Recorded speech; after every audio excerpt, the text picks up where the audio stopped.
Good evening and welcome to the Four Lads Sunday Show. We're now going to be coming to you every Sunday with myself hosting every other week.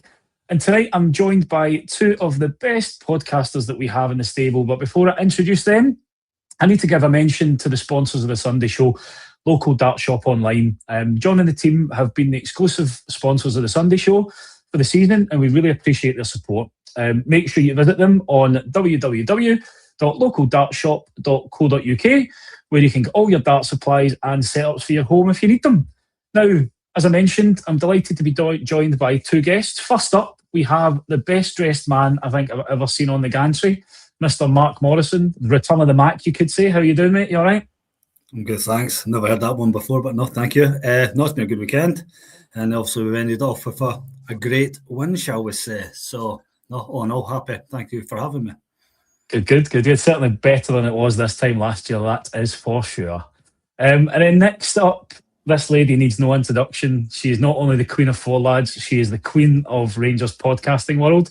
Cheryl Ritchie, how are you doing? I'm all right. Listen, see if my 12-year-old self could hear you describe me as that, I would be on the floor. So thank you very much. And you may not know this, but you have a 1-2, an East Coast top two tonight. So there you go, between me and Maury. So you mean I'm outnumbered then, East Coast v West Coasters? Is that what you're trying to say? No, thank you. I appreciate that. So we're obviously going to talk about a few things tonight. First thing is really looking back at that game today. A fantastic 8-0 win versus Queen Park. We'll start with the lineups. Kelly and goal. Tav, Sterling, Jigger and Romans then made up the defence with a midfield three of Chuck Lanny, Diamandi and Skov Olsen with Ant-Man on the wings, and then Miovski and Nadiri up front. Mark, I think that was probably 7 changes from the team that beat Kelly. Was there any major surprises for you, or was that kind of pretty much as we expected it to be? I think for me the surprise was starting 2 up top, because obviously under Danny Rule, I've not seen that so often, but it was good to see Nadiri and Miovski link up. Also a couple of boys rested, like Suter, Raskin. I was actually surprised Sterling in there, given the running games we've got coming up. Also Giga's been in there, obviously in Fernandez's absence last week, but I just thought with the running games coming up, I wasn't sure if Sterling would start, but good to get him some minutes under his belt given what we've got coming up. But over the piece, it's nice to see the new signings in there as well, and the impact they obviously had on today. Yeah, and I think, Cheryl, the focus is probably always going to be on the new signings. But I know for me, when I saw the lineup, it was more, what could we actually get out the likes of Ant-Man and Miovski? Because I think in a game like this, we probably need to get them minutes and a bit of form to give them a bit of confidence going into the run of games that we've got. Because we need everybody in the squad firing if we're going to kind of have a real run at this title, don't we? Yeah, absolutely. I think for me, first of all, the impact that all 4 of those new signings had, because I think we're quite used to getting these new signings, especially in the summer, and then looking at them and thinking, what on earth was Thelwell or Martin doing signing these guys? But to actually have 4 new starters that made an impact today, I thought was excellent. I think, I know we'll get into it a wee bit further on, but I think Miovski actually playing as a front 2 really, really suited him. And I think Ant-Man as well. I know we'd had a wee bit of chat on our group chat. For me, I would have been absolutely desperate to keep Curtis and maybe get rid of Ant-Man. So again, it just shows that I should be nowhere near Rangers transfer dealings. But to me, he looked like somebody who was in the wrong show. I think he had one game. Was it that Pilsen game? Was his first game with us. He hadn't trained with anyone. And then he got Russell Martined. And for me, I didn't think there was a way back for him, but he was useful today. He kept going, even if things weren't coming off for him. And we've seen that he got his goal on Wednesday as well. So no, I think being able to get a contribution for those guys, Rob, has been huge, because we're now looking at having a kind of new level of depth, even on the bench, that we just haven't had, even within the starting 11. So really, really positive. I think it's a great point on that depth front, actually, Cheryl, because I thought Ant-Man, particularly in Romans, actually built up a wee good start of a relationship on that left-hand side. But, you think we've still got the likes of Raskin on the bench, Chimiti to come back into the team. Asgard that's sitting there maybe doesn't offer much, but at least he's potentially got the ability to come in and get some minutes. I guess, Mark, the depth thing is going to be key for us because we can't really afford to pick up injuries and not replace for like, because ultimately it's going to be a good run of games that we're going to have over the next month and beyond to really kind of see where we're going to be from a title point of view. Yeah, the thing is, between now and the end of May, we're going to pick up injuries and suspensions, and you just need to look at where we've been throughout the season so far. The likes of Sterling, been in, been out. I mean, key players that obviously going to have an impact. But I think you're right, that depth of squad. And I think it was one when we looked at January, like the number of outgoings, like what would they be? I think the boys that we did get rid of were pretty key, and in all fairness, one that you can understand why they've left, but you do need that depth of a squad given a title run. I think if it was one where we weren't challenging as such, it probably wouldn't be as impactful. But just the run of games. The only thing now though is looking at the run. We've not got Europe in mind, so we've got the gaps like Saturday, Sunday, whatever it is. We've got days on the training field along with boys getting time to recover instead of just in and out game after game after only like 3-4 days. So we've got a little bit of a break with that as well. But the depth is absolutely key. And I think it's important that looking at the breakdown of the squad now, we've got 2 in most positions, which is absolutely critical for this running. Yeah, absolutely. It's going to be good, and we'll touch on that in a wee bit. But I guess Sheryl, it didn't actually take as long today, which was great, to get off our seats for the first goal on the 8th minute mark. Now, I will caveat it with the opposition that we're playing. It was Queen's Park, and if we'd have conceded a goal like this, I think I'd been a little bit disappointed. But for me, it was the movement from Nadiri that I was really impressed with. You kind of started way out wide, and brilliant camera skills from yourself with a clip that I've seen. Just show him coming into shot just to get on the end of tabs. But it was a really good striker's goal to take, and great for him to get off the mark so quickly. Yeah, and do you know what? It's that work as well from Scott Fry, because you can see him out at the edge of the box every time we have a set piece, shouting instructions, but it actually looks like the players know what they're doing for these set pieces as well, and it's brilliant. It's really, really refreshing. I think with Nadiri, he was just there. He was at the front post, he was at the back post, but he was also involved elsewhere. He wasn't like a poacher. Do you know, he's willing to work, he's willing to win the ball back. And I don't know if you guys remember it, but there was a wee bit, there was a point in the game where he was through in the goal and he actually backheeled it. There was nobody there, but he's desperately trying to get other people involved in the play as well and create goals elsewhere. And I think that's what I was kind of alluding to earlier, that for somebody like Miovski, that has scored the bulk of his goals, I think the bulk of them, I know he scored 2 at Kilmarnock, but I think his hat-trick was against Annan, wasn't it? For Nadiri to bring somebody like him into the play, I think could be massive for us.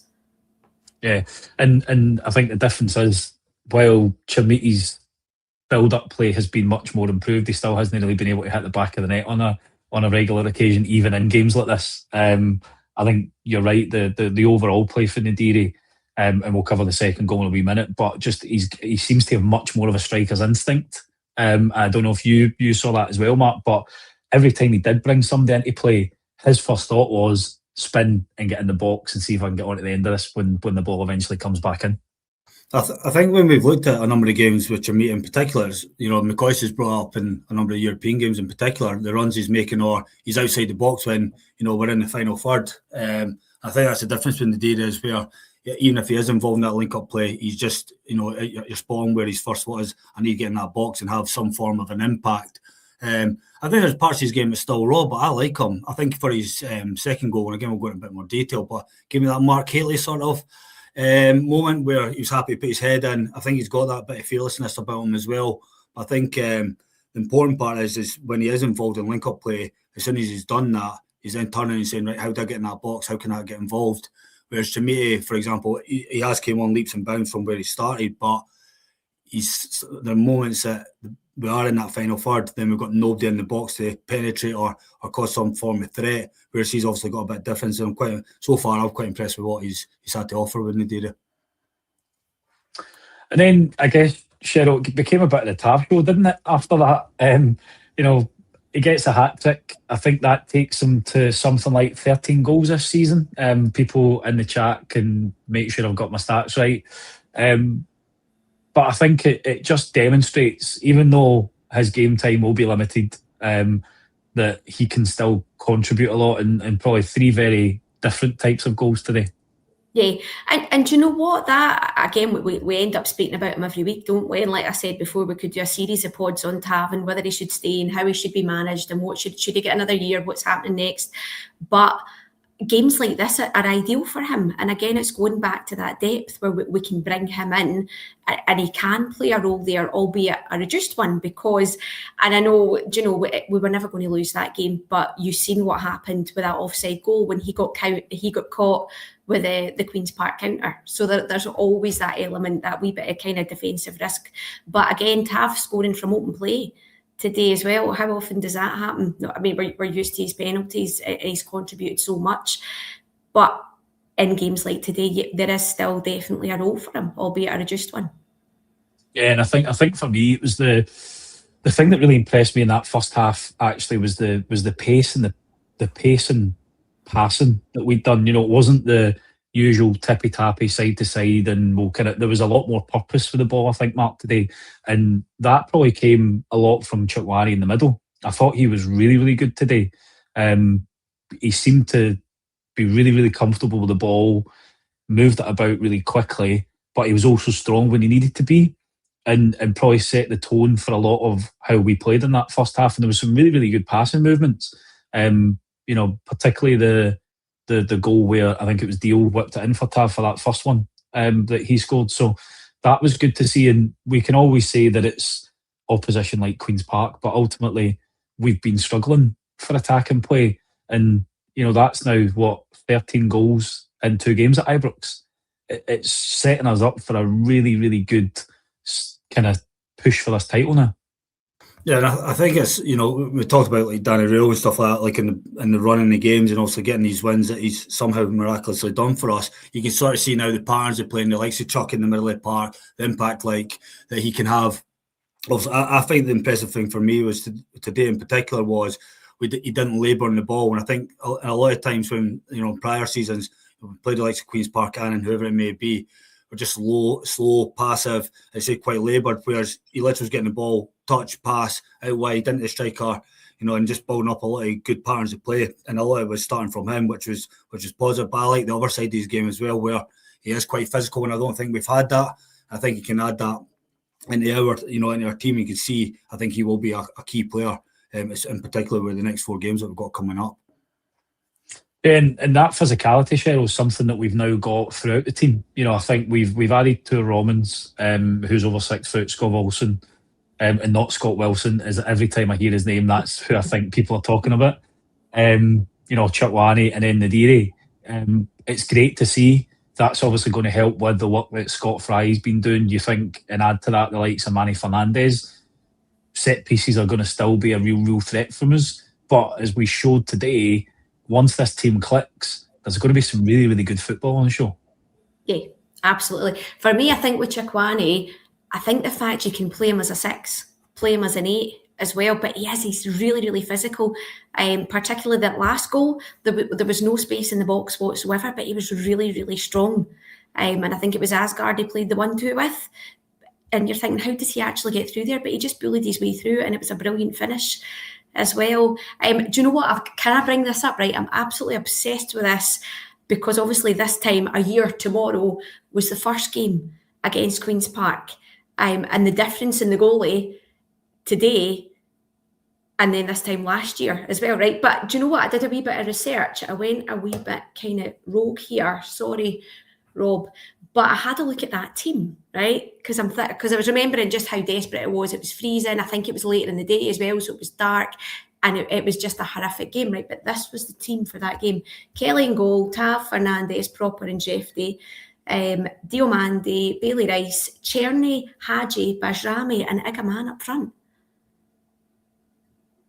And you're thinking that's nowhere near as bad as I remember it being. So sorry, I know I've taken us slightly off topic there, but I'm just thinking. No, but it's a good point though, because I think did Tav missed like a last minute penalty as well in that game. He did. And the goal, that was the point I was going with, Rob. Sorry, that goal today had an absolute, had a howler upon howler. But I remember this time last year, he was like, I don't know, prime Donnarumma. He was absolutely exceptional. Nobody was getting past him that day. And look, somebody's appreciating my research already. Believe it or not, I did a wee bit research. I know it's a good point, because I mean, I thought the keeper looked absolutely tiny today as well. You know, when I saw him, I was like, is that a school kid they've got going? I didn't realise that was the same guy that was in nets for them. So when you read that team out, it doesn't sound like a team that should be getting beat off Queen's Park, but I guess it was a sign of the times back then and the beginning of the end for a certain manager. But at least this time, Mark, we didn't need to worry about that. And again, you know, when you're 5-0 up at half time, you'd forgive the team for sitting off a wee bit and not pushing. But we did keep going, to be honest, which was really good. We'd obviously bought Bajrami on for Sterling at half time. And it was interesting to see Ant-Man move back into that right back position. But again, like we said, you know, we need to be giving players as many minutes as possible.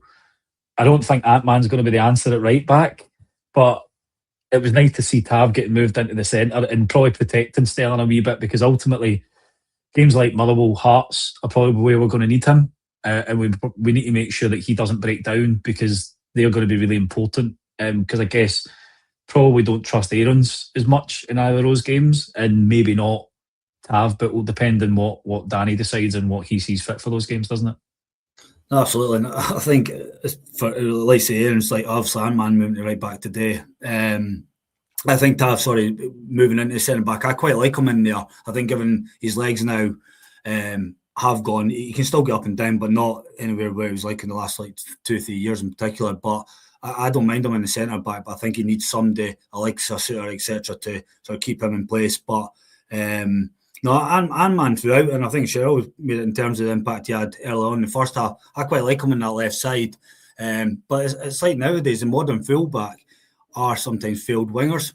A lot of them are, are actual field wingers. But his impact throughout the game was fairly positive. In reference to the second half and throughout, I think you're right. You go into half time, you think job's on, which obviously it is, but you can get a bit complacent, etc. We didn't do that. We scored in the 49th minute. Good goal. Again, Ant-Man was actually involved in the dairy, also put his head on it. But I thought throughout, there was moments Queen's Park just could not get out. It was really, really positive to see him. We just kept that tempo and that pace. And again, I think a big part of that was through Chukwueze in particular, the amount of involvement he had throughout the game. But it was just positive to see that we just didn't stop. Whereas it's easy for us just to get a bit slack or just play sort of the horseshoe back and forth and becomes a bit boring, but we didn't. We just kept on it, and even when Queens had their sort of two banks, we were trying different patterns of play to try and break that down. I think the positive for me on that one was, we're going to come up with that a number of times at iBox, in particular when we're playing the teams in the lower half of the league. So we were looking at ways of probing and, look at the goals that we got in the second half as well. It's positive. Yeah, you can't help but be positive about that, Sheryl. And I guess just like Mark said there, I think the ball over from the dairy was great, but it was the way that he attacked it that I think we haven't seen for one of our strikers for a while, which was really good. What else would you like to see from the team, given that we've scored 8 goals today? Is there anybody else in that squad that we thought should have got minutes, or were we kind of happy that everybody that we needed to play got on that pitch today? No, I think it was an absolutely perfect balance, Rob, of protecting players, because we know what we've got coming up round the corner. 2 really, really in the next week, 2 massive games coming up. But just to pick up on one of the points there, I think there was 3 players today as well. I thought Giga looked decent again, but we're caveating it. It's Queen, or maybe we're not if I can't pronounce it. But we know it was against Queen's Park. But for me, I thought Giga looked decent. Diomande, I thought was excellent. in the middle of the park, but just his shooting is wild, isn't it? But here's the thing, he's like a guy that keeps going up to women in nightclubs and getting a knockback, but he just keeps going. He just goes up to the next one and tries again. Nobody's stopping him for shooting. I mean, they're like leaving the stadium, but he's still queuing up the next one and going for it. But I thought he was excellent. He's wild shooting aside, I thought he was really good. And somebody who's grown for me in recent weeks as well, Makoma. And I think it's brilliant that we've now got Romans. We can give him a wee bit of a rest, give him a bit of break. But you know that you can rely on him. He was involved. Was it 7-0? It was his ball into Miovski for the 7th goal. So again, I keep going on about it, but we've never had it, or we haven't had it for a long time, that depth. But for me, that was 3 players today that weren't new signings, but almost felt like new signings. They're producing more, that they know what they're meant to be doing, that they're brilliant. Deal. Exactly. Pop that up, that's quite funny. But no, I mean, Dio probably does deserve a mention, because I think he was a player that a lot of us were getting really frustrated with, Mark. I think in the last few games, he's actually turned a bit of a corner. He's played a hell of a lot better. He's using the ball. There was a couple of times where we were shouting for him to shoot, and then as soon as he did, we're like, oh no, just pass it next time, mate. Because, it was great to see him try and hit a dig, but he's just not going to be that goal threat from midfield. But I think his effort and his work rate, and I don't know if it's because he has a player like Chukwani now sitting behind him, where he knows that he's probably going to do a lot of the mopping up, so it frees him up a little bit. And I think it will be the same once we see Raskin come back into the team. That's got the potential to be, dare I say, in Steel Doogie's thunder, one of the best midfields in the country. With those 3, I don't know what your opinions are, Mark. I think, in all fairness, I think since Danny Rose came in, Dio's came on. I think, in particular in 2026, he's been, I think, excellent for us. The involvement he has. He's showing this one. Cheryl's reference there, magnificent, to be fair. But in terms of the where he's showing, he's scored a number of goals outside the box. It's just that inconsistency. But I think he's playing now. And his involvement, link up with strikers, and that's definitely came on under Danny Rose in particular. I think for me, he's definitely a key player, and one that, I think he's probably needing the competition as well. I think before, when he was not so much guaranteed a start, but when we had that lack of resource in there, he was quite complacent. Whereas now, you've got a bit of competition. I know we mentioned even the likes of Asgard, etc. But who for me, I don't think should be near the starting 11. However, there is competition. Whereas before, he's kind of like, the place is pretty much his. So he's got a bit of complacency there. But I think now with Chukwani and there's other options round about, he needs to be on his game, or it's going to be quite simple. He won't be in the team. Yeah, absolutely. And then we rounded the goals off with probably the best goal of the day, actually. I thought the Chukwani move and finish was really, really good, Cheryl. The thing that I loved about it was what we haven't been doing for ages. Move the ball quickly, lovely little 1-2s, running from deep and starting the move off and finishing it. And he deserved it for the performance I think he put in. Yeah, and you almost kind of wonder what's going to happen when Barron comes back, because obviously Barron was in an excellent run of form just before, unfortunately, he got injured against Aberdeen, and he had made that space his own. He was brilliant. He was actually controlling things. He was pulling everybody else along with him. But for me now, Barron would probably sit second to Chukwani, just off with what we've seen of him so far, and how strong he is as well. And like I said, Rob, there was no space within the box. I think it was Asgard.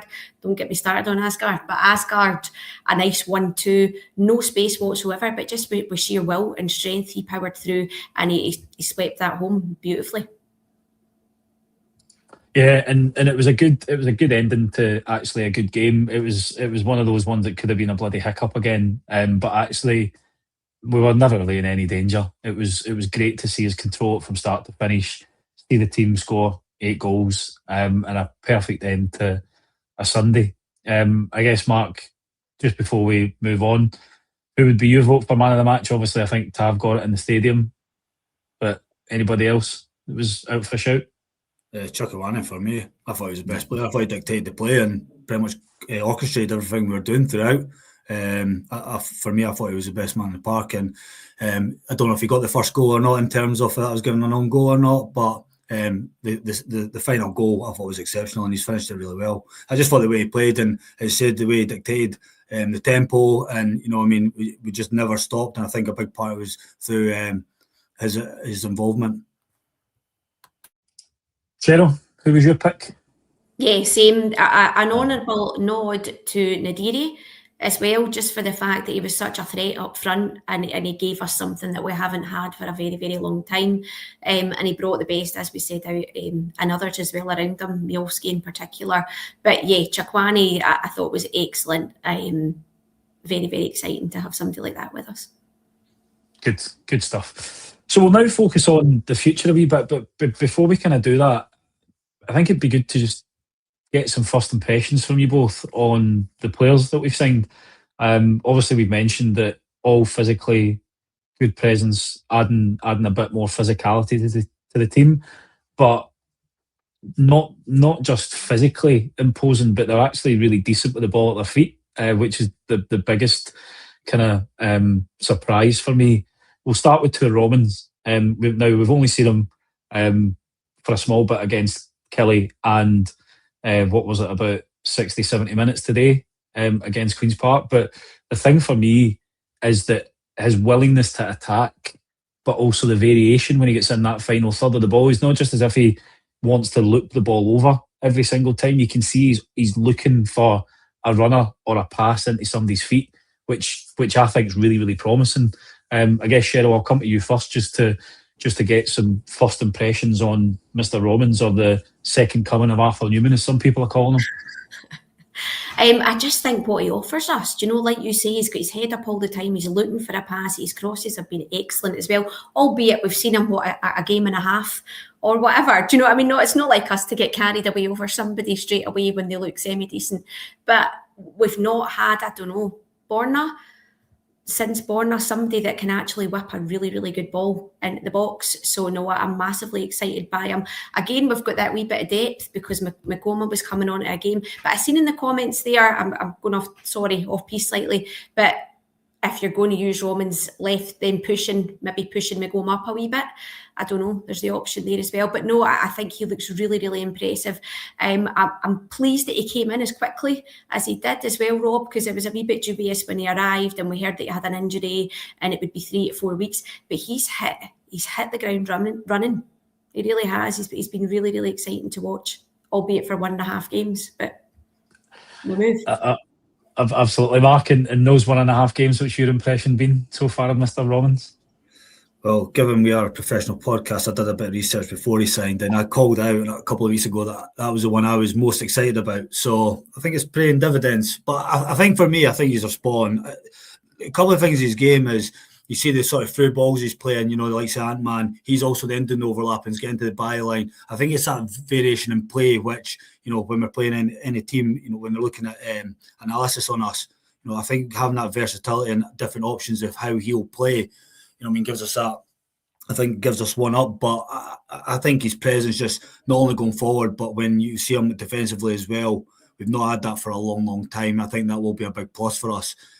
But for me, I think he's absolutely exceptional. That 20 minutes or whatever he played against Kilmarnock, talk about the 10-minute eye test, like he's absolutely smashing it. And I think, going forward, fullback is absolutely pivotal for any successful team, given they normally start a number of attacks within a game. So I'm really excited by him. I think he'll add a lot to us, and I think for me, he'll get a number of assists and play a massive part in between now and the end of May. But one I'm very excited about. Yeah, I just brought this comment up because it was one of the points that I was going to make. I think that if you look at the form that Magoma was starting to show, I think it's only a positive that Romans has joined now as well, because again, they'll push each other and hopefully Magoma can learn from him. Unfortunately, he was kind of the only left back at the club until Romans had joined, so there wasn't much competition, but there was nobody there for him to learn off of. And yeah, Romans might only be a couple of years older, but I think captain or at least capped a lot of times for the Belgian under-21 team. So there's obviously something about him.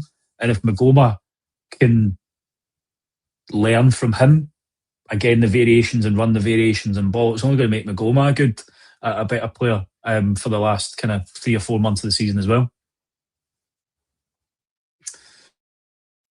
Next up is the big beast, our number 6, Tochi Chukwani. We've seen a bit more of him, Cheryl, and I think again, really physical. But I think today showed a different side of his game that I really liked in the forward area a wee bit more. At Hibs, I felt he'd actually played pretty well. There was a few moves that he broke up. He did a lot of the dirty stuff that we'd seen Barron do, which allowed maybe players to go forward if they decided to attack the box, but they didn't that night. But what are your impressions on Mr. Chukwani? Do you know, absolutely what you said, Rob, but I think for me as well, the way that he doesn't give up and the amount of second balls that he wins, and on the rare occasions, I think it was Hibs, on the rare occasions that he did give the ball away, he was in there straight away winning it back, which again, it's that very kind of similar to Barron role that he's in, but he just looks a natural. And again, he's bringing on the players around him as well. I think you touched on it earlier, Rob, maybe making things better for Dio as well. You know, encouraging Dio because he's got Chukwani behind him and knows he's got somebody solid behind him, and that frees him up slightly as well. I think we've been crying out for him, somebody that can grab the game by the scruff of the neck, and I think it'll be difficult. But again, it's a nice problem to have, isn't it? Talking about the thing at left back as well between McGormat and Romans, we have that in the middle of the pitch now with Chukwani and Barron, and it's brilliant. Yeah, as Mark, and I guess that's a really good point that Cheryl made there about Barron potentially learning from Chukwani as well. You know, he's obviously coming on the back of a winning campaign last year with Sturm Graz, where he won the league. So hopefully, not just that can rub off on some of the players around him, but actually if he can push Barron to improve as a player, start to use the ball a bit better, it's going to be beneficial for us, not just for the remainder of this season, but also moving forward next season and potentially the year after as well. Yeah, I think in all fairness to Barron, like Barron was playing excellent up until his injury, but there's moments in his game I think definitely can bounce off Chukwani. I think just more dictating that tempo. I think you can see that in Chukwani. He, you know, if you can bring that to Barron's game, Barron can go another step up. To be fair, but absolutely, and I think that's the thing. You know, some of these players, in terms of a title run, haven't experienced this. So the likes of Chukwani, etc., been there, done it. You know, I mean, you know, especially when we're going to a Dundee away, whoever it is, you know, I mean, these players like getting everyone together, galvanising, ensuring that we're getting 3 points. But you know, for me, I referenced it earlier, but I think just his presence and, you know, that physicality will be one where, especially some of the away games, in particular on Wednesday night against Motherwell, you know, I mean, that'll be a bit of a physical game. They're actually quite a good footballing side as well, but they do have a bit of presence in there, and I think the likes of Chukwani will be absolutely key, ensuring we win that physical battle and getting through. Yeah, absolutely. And then the one that I was probably most excited about, and I'm conscious that we need to give him a little bit of time because he hasn't really played since November and he's getting up to match speed, but I think we can see the quality that he will bring, is Andreas Skov Olsen. I'll say that slowly just so that people don't get a heart attack and think I'm saying Scott Wilson again. But he's got a goal, which was great against Kelly. He's just going to take a wee bit of time to get up, but at least it gives us a really good option in that right-hand side, Cheryl, for him to add a little bit of guile to the play up front, I guess. And you know, he was another one that not a huge amount came off for him today, but he didn't stop. He didn't his head didn't go down, and he kept trying to get himself involved. I don't think he has it. Was it September or October? He was last playing, so he hasn't had a lot of football. So again, today was ideal for getting him in and getting him minutes. But he just gives us another option, doesn't he? Down the wing, and again, him on one side, and man, we've got options. It's brilliant. It's incredible because it just seems like so long. But like I say today, maybe not a lot came off for him, but his head didn't go down and he still involved himself wherever possible. And again, he tracked back. I think was it him against Hibs that was actually willing to get back? And you've seen that a wee bit today as well, that if Tav was bombing forward, he would kind of track back a wee bit. So he's got that side to his game as well. Yeah, absolutely. He did. I guess, Mark, you know, one of the things that does as well is it gives us options from a formation standpoint, because I guess he's a player that, yeah, he's comfortable out in the wing, but he could probably play more centrally as well as a 10. And we've heard Danny talk about maybe going with 2 strikers and 2 10s. So it's good that A, we can probably be a bit more unpredictable with the players that we brought in, but B, once Skov Olsen starts to get up to speed, he's probably going to be able to add some more goals from the wide areas as well, which is going to be a big positive kind of second half of the season as we kind of go into the running. Yeah, he's actually quite clever. If you actually watch some of his runs as well, he checks off defenders and gives us sort of like 2-3 yards of space. And his link-up play as well, I think there's a couple of, not so much today obviously, but I think it was the Kelly game, you know, some of the passes he's playing, just some of our players weren't quite up the same level as him. I think if we had a better quality player beside him, you'd probably see that probably go to another level. And it's like anything, Sheryl's right, he's not played for a number of months now. It's going to take, 4 or 5 games, plus getting training in between, obviously working with... just getting minutes under his belt, and then you'll see his game come on. Talent wise, he's exceptional, and when looking at it was the signing of January, given his profile, obviously his record with goals. I think that's the one thing that we kind of have been lacking from the wide areas, and the versatility that he can bring in terms of being a 10 as well. He's not shy having a shot outside the box, but I think as well just that link up play with the strikers, getting other players involved, number 10s. It'll only be exciting for us to watch. Yeah, it will be, and it brings us to the last one. And I'll admit, when we ended up spending the amount of money that we did on the Dairy towards the end of the transfer window, I thought it was a little bit of a panic move from us because we couldn't get anybody else. But actually, he was on form, albeit the German third division, Sheryl. He scored goals, but you could see from his movement in the last couple of games and the positions that he takes up that there's probably more natural instinct there from a striker than you would get with a Chimiti and potentially what we've seen from Miovski so far. So while it was a big fee, it actually looks like he could play a really, really important part from a goal scoring point of view as we go through the next few weeks. Yeah, do you know what, Rob? I'm exactly the same as you. I was completely underwhelmed by it, and for me, it did kind of come across as a wee bit of a panic buy because we couldn't get the initial targets that we'd wanted to get hold of. But in Danny Rowe, we trust. Do you know what I mean? He's seen him in Germany. He obviously knows what he's capable as well, and we're seeing him how he is now. Who knows what more he's capable of as well? Do you know? For me, he's quite an exciting signing from what we've seen so far. And he just gives us something that we haven't had. 2 players, I don't know, just 2 goals today, and he contributed beautifully and tried to bring, like I said earlier, he brought more out of Miovski as well. And I think it's dead interest in playing with the 2 up front as well, because we haven't seen that very much, and I prefer it. I remember, I think this time last year we were in a very, very similar position with Clement as well, because he for a long time was not, he was playing a system that didn't work for us, and when he switched to the 2 up front, that's when for that period of time we actually did play quite well. So I'm a huge fan of having the 2 strikers up front, and it looks like he's given us that option as well and creating more for whoever's next to him. Yeah, and I guess, Mark, we've only seen some glimpses, but 2 goals, 2 games so far from the Dairy, which is great. If they can keep that going to the end of the season, it'll probably be in double figures before Chimiti or Miovski, which would be a great achievement given he's just joined in as a young boy. Yeah, and that presence in the box as well, like his second goal there, putting his head in where it hurts. But I think we've been lacking that when balls have come into the box, somebody actually to try and dominate defenders. When was the last time we had that, in all fairness?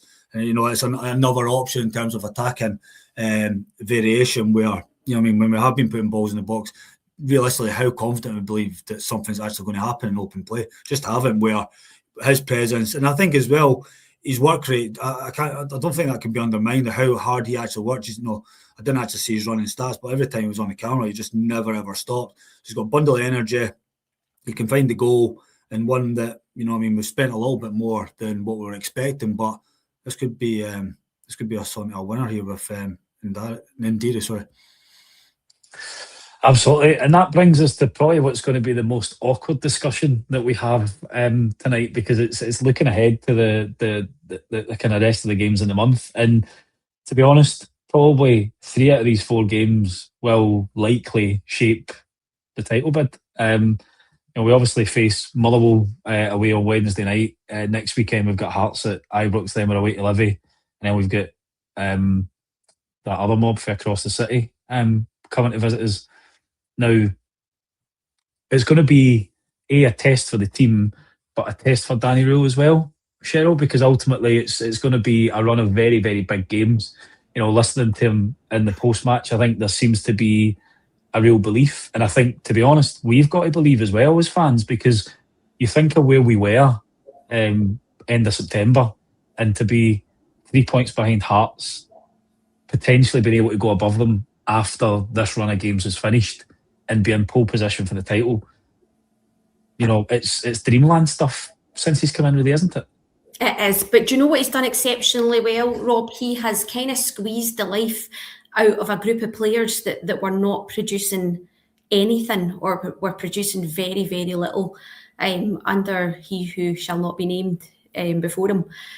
I think he's done exceptionally well with that. And then he's been able to bring us in, as we've said earlier, signings that in the main have hit the ground running and look like they're going to be a fantastic addition to the team. For me, it's hugely nerve-wracking. I get butterflies just thinking about it, but I think it's all down to him, where we are now, where he's got us to. And actually, I might be alone in that. It's not the Celtic game that I'm worried about. Those seem to have taken care of themselves thus far. Motherwell, I think, will be a really difficult game, and then Hearts at home as well. Those are the ones that Aberdeen, I'm not bothered by at all. We've beaten them this season. That they're, that to me isn't a big worry. But it's the Motherwell and the Hearts game for me that's causing me sleepless nights at the moment. Yeah, it's a great point, that, Mark, isn't it, about the Motherwell game? Because for me, you look at the form that they're showing. I think 2 goals conceded in the last 10 league games. That's going to be a test for us. And I think if you think back to the very first game where we drew with them, they played some really, really good football that day. They've got a striker that is on fire in Maswahisi. We can't get too carried away. It is literally the next game is the biggest in that run, isn't it? Exactly, and I've always said it, one game at a time. But I think Motherwell cannot be underestimated given their form. And you just said 2 and 10 clean sheets. I thought our record was pretty decent, but the only thing I'd say with Motherwell, like when we played them early in the season, these are the games where we would drop points in prior season. I think the difference now is, we're unbeaten in 10.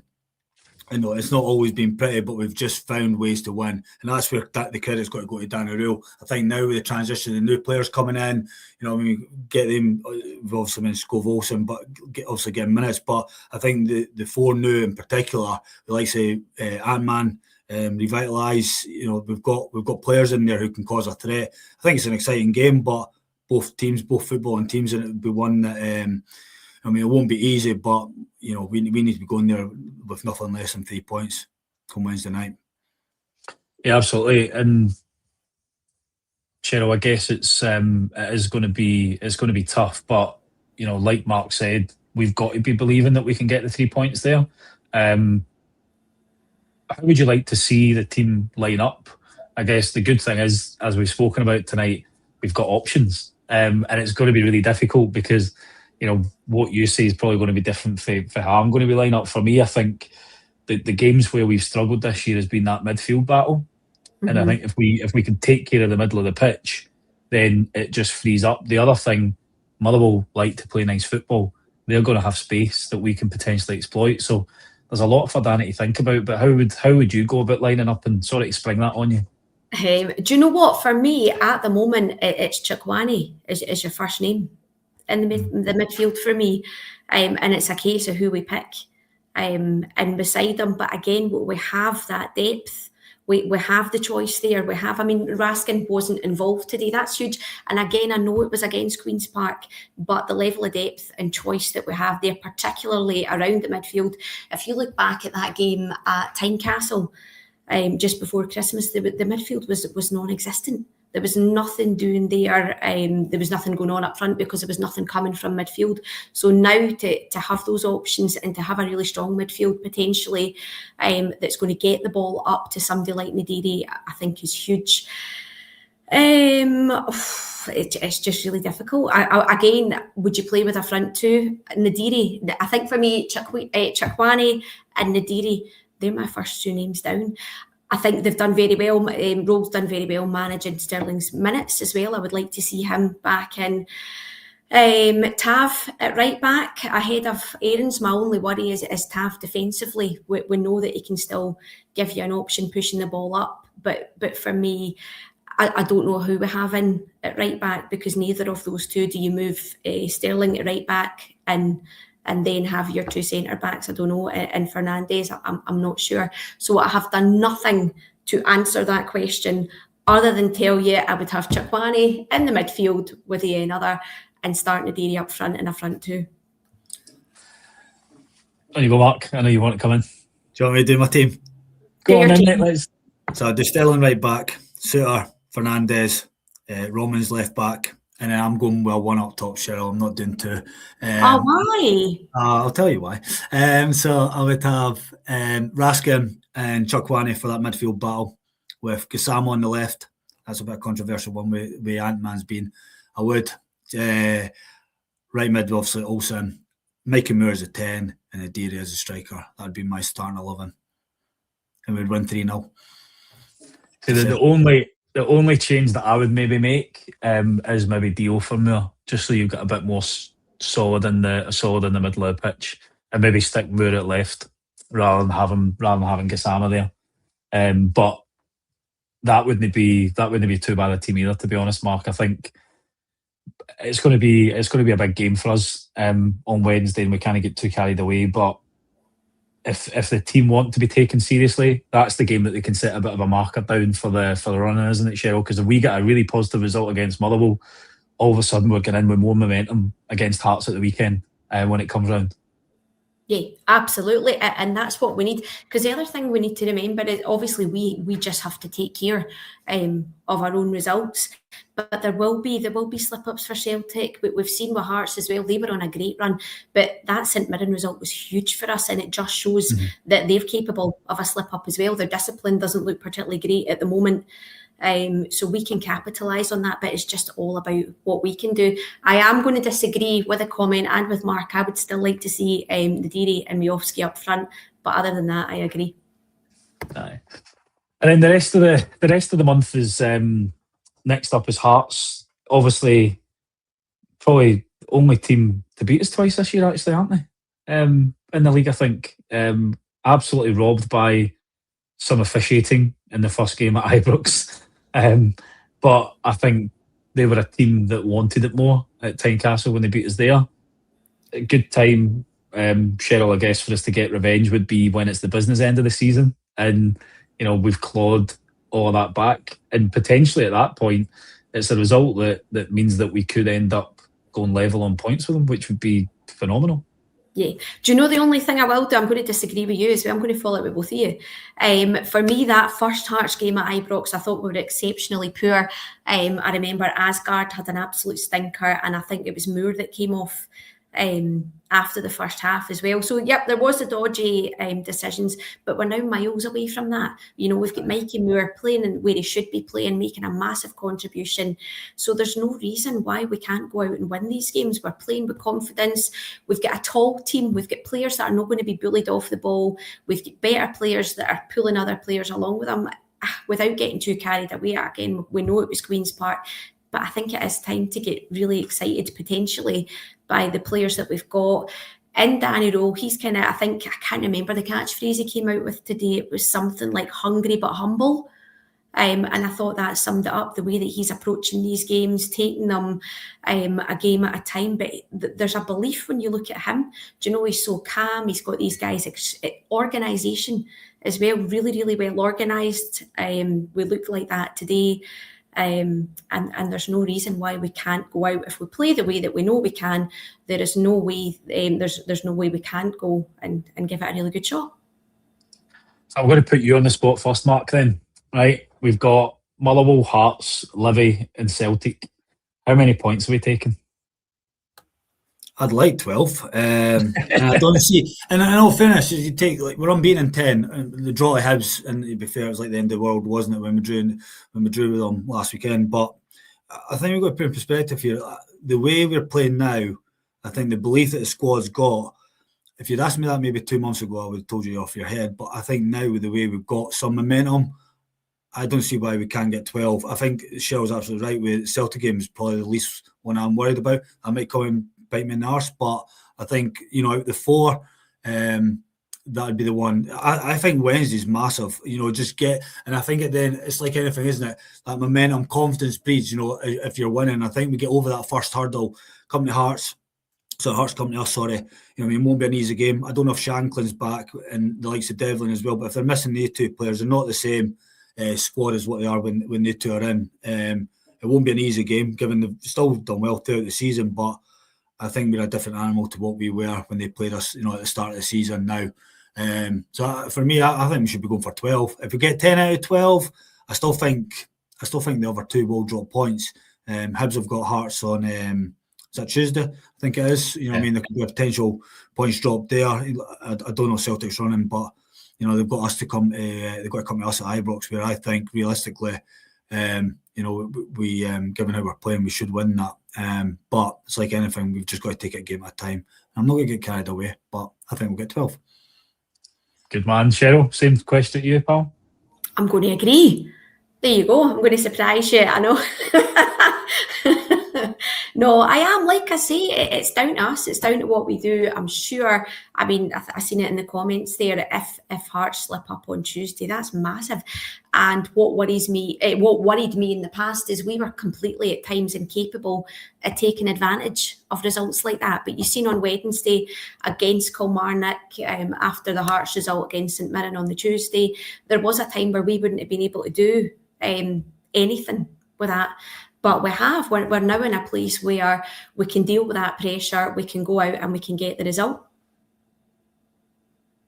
Yeah, no, absolutely. And I agree. I think that 12 points isn't beyond us, to be honest. And I think, again, it comes back from you can see the change in the attitude of the players. Even today, the one thing that we've always wanted to do is this team to be pressing a bit more. And you can see they were actually hunting in packs. Yeah, it's against Queen's Park, right? We'll caveat it with that, but you've still got to have the same attitude regardless of the opposition that you're playing, and that was refreshing for me to see. There was like 2 or 3 hounding the ball, and it's what we've wanted for this team. Danny Rule has somehow managed to drag us by the neck and get us back into this title race. The club have now given him quality players to supplement the team that we've got. There is no reason why we can't come out of these games with 12 points. And Wednesday, I think, is the biggest test out of all of them. You know, if we can go to Fir Park and get 3 points there, that just should shoot the belief through this squad massively for the rest of the season. So, yes, it's going to be interesting, and hopefully we'll all be smiling when we're on the next Sunday show together, which will be good. I think that'll do us there tonight. Cheryl, I just wanted to give you, I will say thank you for coming on. Massive help, and I appreciate you getting me through my first show as host. Well, do you know what? I'm going to turn it back and say, well done. You were an excellent host, my favourite host so far, because you have hair, which naturally puts you a good rank above all the other hosts. But no, it was excellent. Thank you for having me on and letting me be part of your first show. It was excellent. Thank you. Brilliant. Thank you, Cheryl. Mark, appreciate it, mate. It was really good to chat to you again. Thanks for the contribution. And again, thanks for being a brilliant guest on my first show. I thought, man, you were excellent. Honestly, definitely my favourite host as well. Andrew, four lads, apologies, because I know we always do the post-match together. But no, well done, Rob. And no, it was really good. I think just one as well as supporters, you know, when was the last time we've had a title run in February? I think we need to embrace it. There will be some bumps along the way, but I think we need to, you know, enjoy this, given it's been a long time since we've had this moment. So embrace it, shall we say. And there will be some hiccups. However, we've got the squad and the team and the manager to bounce back. Absolutely. And all that's left for me to do now is just to say another massive thank you to our main Sunday show sponsor, local dart shop online, but also need to give a massive thank you to all the other supporters of the Four Lads network: Rhino Express, Clydeview Fire Protection and Joinery, Athol Industrial Solutions, CSD Air Conditioning and Candid, as well as our partners over at Black Rooster and Art of Gold. don't worry. I know there was a lot of comments in there wondering where the Baldies will be. They'll be back tomorrow night hosting the flagship. So the Follically Challenged can tune in there and see the Right Said Fred tribute act do their stuff tomorrow night. Appreciate everybody for watching, anybody that's listening back and watching back, and we will see you again next time. Thanks very much.